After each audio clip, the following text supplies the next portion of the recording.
In this review, what we have is a brief social history of the United States. And social history is such a big lens to look at history from, because we can look at it in general at society, American society, as a diverse community. But there's also specific, minorities or groups of people that we can look at American history through the lens of, for example, African Americans or women. I didn't even put in, other minority groups or Native Americans. I didn't even put it in the chart. There's not enough room, and we can mention a little bit as we go along. So we'll try to do, for each time period, I'll try to talk about the broader American community and social and cultural developments in America in general, and then we'll specifically look at African Americans and women. So we'll start with the colonial era before the Revolution. We definitely see conceptions of democracy and equality. They came over from Europe quite quickly through the Columbian Exchange. The Enlightenment ideals that are being written about in Europe. In general, we said that as well. The English always had kind of a little bit of a spirit of democracy in them, which makes the English, the English colonies kind of a little bit on a different course than New France or New Spain. Puritan society develops. We talked definitely a lot about how that influences American social development, value of hard work, certainly a value of education that ends up kind of spreading throughout the country. But we definitely saw that more in New England with the Puritans. The First Great Awakening, we talked about that religious movement really kind of connecting and becoming definitely identity forming in the United States. And no, it wasn't the United States yet, in the colonies. And we see slowly religious tolerance spreading, right? Some colonies right away, some colonies not yet. But by the time we hit the end of the colonial era, pretty much all colonies have some version of religious tolerance. And we definitely starting to see the growth of an American identity. African Americans, okay, from this time period, we see the growth of slavery in the U.S., right? We see the decline of indentured servitude with Bacon's Rebellion and some of the other issues with indentured servitude, the triangle trade and the increase of the slave trade and the growth of slavery in the United States. We see the minute slavery begins, we see the creation of a slave culture, which we talked about, I think we talked about later on in American history, but it begins the idea of music, religion, stories, folk tales, and slaves trying to make their own communities within their horrible situations. We talked about that, the slave family was also in existence. Because very often owners wouldn't really care about who your children were. They would just take them away and sell them. So sometimes where you were, you would just kind of make your own family. That was kind of considered your family. I threw out here the Stono River Rebellion. That was probably the most famous rebellion during the early colonial time period. It wasn't really successful. And overall, the other thing just to mention is during the Revolutionary War, and actually I do that in the next topic. So let's move on to women. Okay, women in New England, we know there was a population imbalance way more in New England because they came over as families and religious communities, very domestic roles, a patriarchal society. The Salem witch trials is an example of, certainly women getting persecuted more, believed to be the weaker sex, the one more likely to be, possessed by the devil, and we see that in the Salem witch trials. Okay, enter into the American Revolution and the New Republic from 1776 to about 1824. So what do we see? We see in general in America, we see the growth of education, this Jeffersonian ideals of the Republic. Education is the cornerstone of democracy, was his belief. How can we have the common man participating? And that's what the goal is for. And for him to be a good citizen, he needs to be educated. We start to see increased literacy. We're seeing early industrialization. So we're starting to see the growth of some more cities. We're seeing the spread of settlement, right? The Northwest is becoming very developed, especially with the Canal Age and everything like that. So the territories beyond the Appalachians, so we're starting to see movement westwards. In general, we're seeing a move. There's kind of the growth of deism, which was definitely the founding fathers' beliefs. of kind of, they believed in religion, they believed in God, but not necessarily that, you know, there should be per se organized religion so much, or that God was really watching, you know, every particular move, but that kind of God set the world in motion. And then we also see, because in some ways people were moving away from religion, we see the growth of, we see the second Great Awakening, which is really, really important, because first of all, it's this idea of transcendentalism that we went over, but also the idea of democratization of religion. Religion becomes very more accessible to the common person. So we're seeing the spirit of democracy even permeate into religion. Churches are not hierarchical, right? Every church is kind of on its own, almost its own little mini democracy. So we definitely see these democratic values starting to get infused in society and culture, certainly with the beginnings of the Second Great Awakening. For African Americans, things are bad. The revolution, many slaves did try to run away. The British promised freedom, but many didn't really get away. Despite the ideals of democracy, which we're seeing in kind of white American society, the institution of slavery strengthened. We're seeing, because of the economic developments and the growth of cotton and the cotton gin, we're seeing the need for slavery more. We see slave auctions. There were some, the Prosper and the Vesey revolts, they were unsuccessful.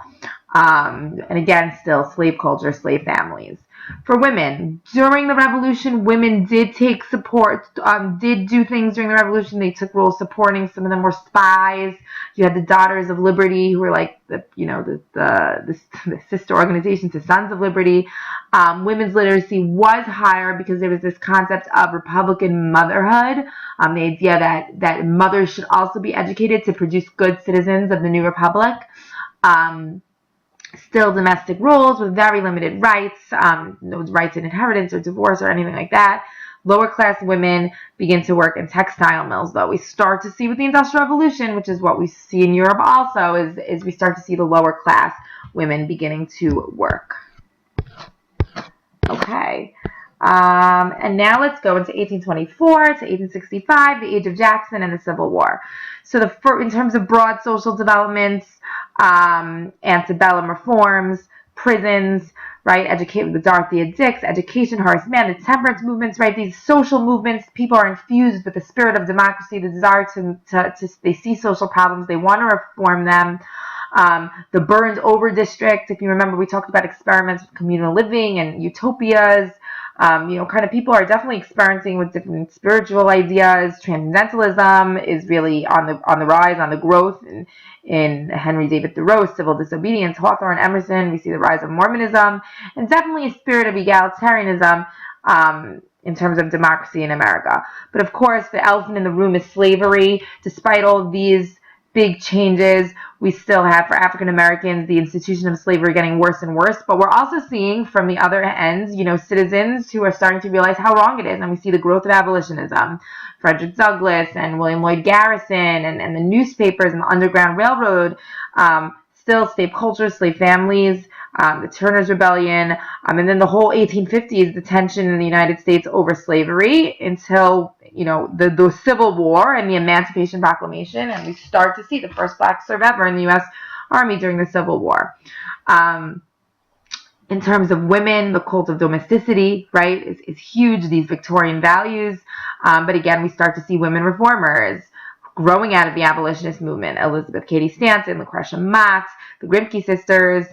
We see the Seneca Falls Convention, the Declaration of Sentiments for women's rights. At this point, little gains. During the Civil War, women do serve as nurses, though, and that kind of becomes, from this point on, like an acceptable woman's profession. But overall, still very, very domestic roles. I don't have it here, but for Native Americans during this time period, Trail of Tears, the U.S. government is certainly always on this, quest to push Native Americans further and further west. The Trail of Tears being one of the events that really stands out as being particularly cruel. Okay.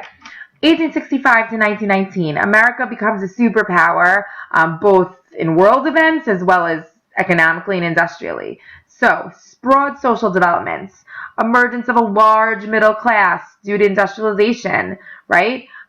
Increase in cultural diversity due to waves of immigration and then nativist responses. People don't necessarily like that. Leisure time, consumerism, introduction of entertainments and sports. You see the third, I didn't write it here, but you see like the social gospel movement we talked about, where, and the progressive era from the social perspective, where there's so many social problems and people felt like it was part of their moral obligations, part of almost their religion, to fix child labor, to fix, poor urban conditions, the settlement house movement and everything like that. So that's all related to that social ideas. I didn't put it here, but I mean, I guess technically social trends can also, refer to the gospel of wealth and the growth of the really wealthy classes as well. As well as by the time we hit the end of this time period, we see compulsory education laws and making, kids go to school, trying to, in some ways, end a little bit of the child labor.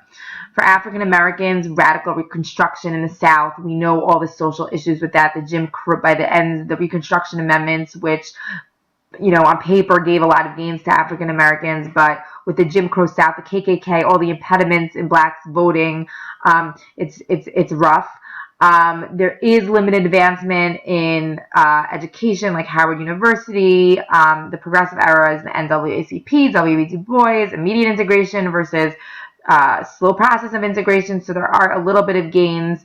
You see migration to the north because there are jobs, urban slums and ghettos, racial tensions in the cities for African Americans. For women, lower class women work in factories and try to balance family life. For middle class women, they become ladies of leisure. Very often they're the ones who are the backbones of the progressive movements. They're the ones who are feeling all these moral issues and wanting to be socially active and trying to solve that. We have the suffragettes. We start to see women's universities open, women work in factories during World War I. The 19th Amendment leads to, obviously, women's suffrage, which is huge. And it's still expected if you're married that you don't work. But by the time we're moving into an era where there's some acceptable female professions for unmarried women, nurses, teachers, stuff like that. The 20s, right? Generally, consumerism, advertising, prohibition, the jazz age, right? The radio, the talkies. We went over this a lot in class, right? Religion, we have the culture wars in the 1920s in terms of religious fundamentalism, like the Scopes trial, versus, live and let live, and the flappers and the modernism and materialism and getting, objects and buying them on credit and all that kind of stuff. And then for African Americans, we definitely see the Harlem Renaissance as a gain. We start to see kind of the Back to Africa movement, but in the South, the blacks are still under Jim Crow laws, and it's horrible. For women in the 20s, right, the modern woman, the flappers, fashion reflected a less feminine look because of time-saving inventions like the vacuum cleaner and the refrigerator. We definitely see for women's household chores much easier, and like we said, some jobs became acceptable, and we also see birth control, the advocates beginning of birth control, Margaret Sanger, especially for working class women. Okay, the 1929 to 1945, the Great Depression and World War II, broad social development, swing music, movies, especially as escapism, we said, right? New Deal programs, bigger government involvement in the war effort. We definitely start to see also in urban racism. I didn't speak about it in class, but like Mexican Americans also were facing a lot. We said in general during the Depression, minorities faced even more things. The more discrimination. The Zoot Suit riots were certainly one example. It was like it was a riot in LA. I mean, kind of similar to what we see was going on in Baltimore, but it was riots due to the fact that Mexican Americans were really discriminated against in LA. For African Americans, we talked about the New Deal did include blacks, but no specific civil rights legislation. FDR could, even though he probably wanted to, he couldn't afford that politically at the time. Racism increased due to tough economic times. I showed you some horrible signs that people hung up about, racism was horrible. We said for all minorities, Asians also in the in the West Coast, it was horrible during the Depression. Election of 1936, the first time blacks voted as a bloc for the Democratic Party, FDR, and not the party of Abe Lincoln. Blacks do serve in segregated troops during World War II. Women were also hit hard by the Depression, trying to make their ends meet, lost their jobs first. So it was hard for women in the Depression. But then in World War II, with Rosie the Riveter, we talked about women really being involved in the war effort. It's the first time they're really involved in actual direct military positions, not in the battle, but in military positions. They make more money than ever before in the workforce, and certainly make gains in that sense during World War II. Okay, 1945 to 1960. Okay, so this is, the era of conservatism, general social developments. We saw the GI Bill leading to education, the biggest growth of middle class in history, suburbanization, Levittown, the baby boom, right? Rock and roll, conservative religious values, traditional values, right? A lot of it had to do with the Cold War and rejecting, anything different is, not good. Conformity to American values. Remember, we listened to the song Little Boxes on the Hillside, right? Little boxes made of ticky-tacky. So it's a great kind of summary of the social developments of the 1950s. There were rejections of the status quo. There was definitely literature. There were the beatniks, or people who kind of came out and said this doesn't really make sense. This is not necessarily, this isn't really what America should be about. But overall, you really had a sense of conformity in the 1950s. For African Americans, this is the start of the classical civil rights movement, right? With Montgomery bus boycott, Martin Luther King Jr., Brown versus Board of Education, right? So desegregation of schools. And you definitely begin the civil rights struggles with violent reactions of the KKK and whites in the South. But we see, the sit-ins and the protests and everything like that. For women, the return of the cult of domesticity, right? We read that article in the women's magazine, right? This idea of family values, and the mommy is at home and she raises her children and she bakes milk and cookies and is very domestic roles. They do go to school and college, but they're expected to settle down as wives and mothers.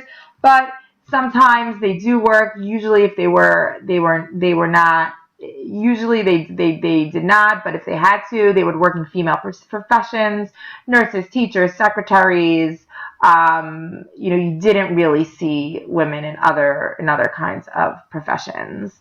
And then we hit 1960, 1980, the turbulent decades, right? We spent a lot of time on this, right? So general cultural developments, um, student movements, the new left, right, and hippies and the counterculture and anti-war protests and the civil rights movement and anti-communism really growing and causing almost revolutionary sentiments in the United States.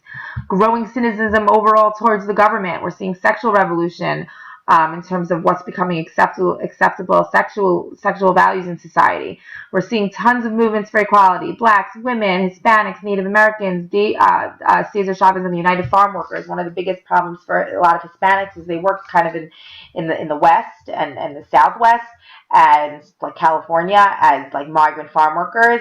And the Hispanics, Cesar Chavez leads a movement to try to unite the Hispanics to try to get more gains, almost like a labor union in a sense, for these farm workers. So that's also a movement for equality. Native Americans push for more rights on the reservations and more equality. Rights for the disabled. So you're seeing movements for equality. Environmental movements. I don't know if we mentioned this in class, but just quickly, Rachel Carson wrote a book, Silent Spring, on the fact that we're killing our environment. So we really start to see by the 70s, we see the government really getting involved with like the environmental issues. Consumer protection movements as well. Consumers, Ralph Nader wrote this book called Unsafe at Any Speed, which kind of uncovered how unsafe cars were and how car manufacturers really don't care. They just want to make money. So we start to see consumer protection movements, right? Movements of consumers to say the government needs to be regulating and making sure that, everything is safe for consumers. We also see Sun Belt migration, people starting to kind of move down south, kind of towards, it was much less populated, kind of Florida area and like Georgia and that whole area. We're seeing a little bit more movement there. So that's overall socially.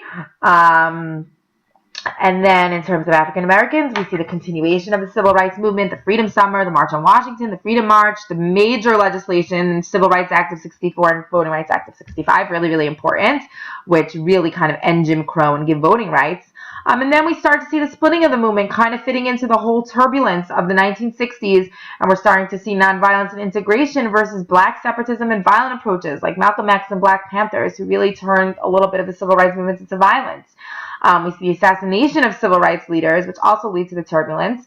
But the focus of the civil rights movement towards the end becomes the focus on de facto segregation, the fact that legally we're not allowed to have segregation anymore, but by fact there is. So stuff like affirmative action and social racism and stereotypes to try to fight against that. And we also see the growth of Black Pride, African American Studies, Black History Month, so definitely an assertion of Black Pride as well. For women, the big book was The Feminine Mystique, Betty Friedan. We see the sexual revolution and the availability of the birth control pill really leading to, kind of different accepted social mores for women. We see the National Organization of Women, equality for women in the workplace and opportunities. In opportunities. And then we see the big idea of the Equal Rights Amendment, to try to be passed, but it does not pass because, as we saw, there were many women who actually opposed it, like Phyllis Schlafly. We saw her on. We saw that, this idea that they were more conservative. They felt that the women do need to be protected, and they shouldn't be fully equal to men, and therefore they fight against it, and it doesn't pass. Title IX is added in the 70s to the Civil Rights Act, the idea that equality in all educational opportunities, especially in universities, and then Roe v. Wade and abortion and privacy rights, also a big step for women's having privacy and right to their own body. And last, 1980 to the present, the rise of the new right. We just did this. Growing secularism, liberalism on one hand. We have Gen X, Gen Y, the millennials. I guess I'm considered a Gen Y. Gen X is the 80s. And then the millennials are like, I guess, you guys. And one of the big things we see that is, how technology has changed so fast that each generation is growing up so differently in terms of that. For African Americans, affirmative action is a big issue. People are saying we don't need it anymore. Other people are saying we absolutely still need it. And as we see in the news today, brutality and race riots are still an issue. Racism is certainly not gone. And the last thing for women, people talk about rights in the military, still equality in the workplace, not true in all places.